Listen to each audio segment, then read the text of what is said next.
कुछ अनसुनी कुछ अनकही कहानियाँ। हर कहानी कुछ कहती है। आइए सुनते हैं आज की कहानी क्या कहती है। आज की कहानी है मत कर तू अभिमान। बहुत समय पहले की बात है। एक बार देवताओं और दानवों ने अमृत पाने के लिए सागर मंथन किया। सागर मंथन से 14 बहुमूल्य रत्न निकले। इन्हीं 14 रत्नों में एक था ऐरावत हाथी, समुद्र के फैन जैसा उजला उजला और 7 सूंडों वाला। देवताओं के राजा इंद्र इस हाथी को देखकर ललचा उठे। बस उन्होंने अपनी सवारी के लिए ऐरावत हाथी को चुन लिया। अब क्या था, देवराज इंद्र का वाहन होने के बाद ऐरावत हो गए हस्तिराज। अब उनकी शेखी का भला क्या कहना। कभी भगवान शंकर का नंदी बैल उन्हें दंडवत ठोकता तो कभी अन्य देवताओं के वाहन जैसे चूहा, मोर, उल्लू आदि उन्हें प्रणाम करते। चारों ओर उनका दबदबा हो गया था।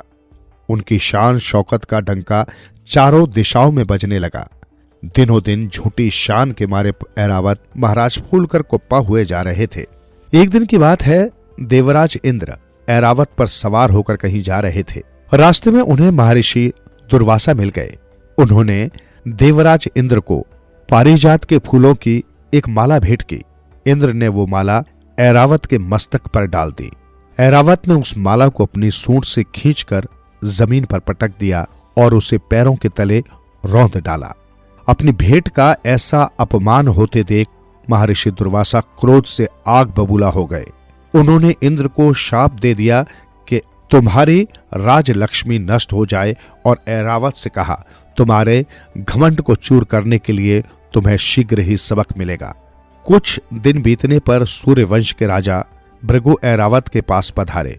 झूमते हुए ऐरावत ने उनसे पूछा, कहो नृप कैसे पधारे। उत्तर में महाराज भृगु ने कहा, हे गजराज, मैं अपने एक कार्य की सिद्धि के लिए आपके पास आया हूं। मेरे पूर्वज महर्षि कपिल के क्रोध की आग में जलकर भस्म हो गए थे। उनके उद्धार के लिए गंगा जी को धरती पर उतार लाने के उद्देश्य से 3 पीढ़ियों से हमारे पूर्वज एक एक करके तपस्या में अपना जीवन होम कर चुके हैं। अब किसी प्रकार भगवान शंकर की कृपा से मैं गंगा जी को पाने में सफल तो हो गया, किंतु मेरे दुर्भाग्यवश गंगा जी हिमालय के एक खंड में फंस गई हैं। उनका कहना है कि यदि आप दंत प्रहार से उस खड्ड की दीवार तोड़ दें तो वे उस खड्ड के बंधन से मुक्त हो सकती हैं। तब उनका जल धारा प्रवाह रूप में बहकर मैदानों तक जा पहुंचेगा। इस प्रकार मेरे पूर्वजों को कपिल मुनि के शाप से मुक्ति मिल जाएगी। गंगा जी का ये संदेश सुनकर गजराज दहाड़े, गंगा की मुक्ति और यूं ही मुफ्त में जाकर गंगा से कहो कि यदि वो मेरी पटरानी बनने के लिए तैयार हो तो मैं अभी उसे खड्ड से मुक्त कर सकता हूँ।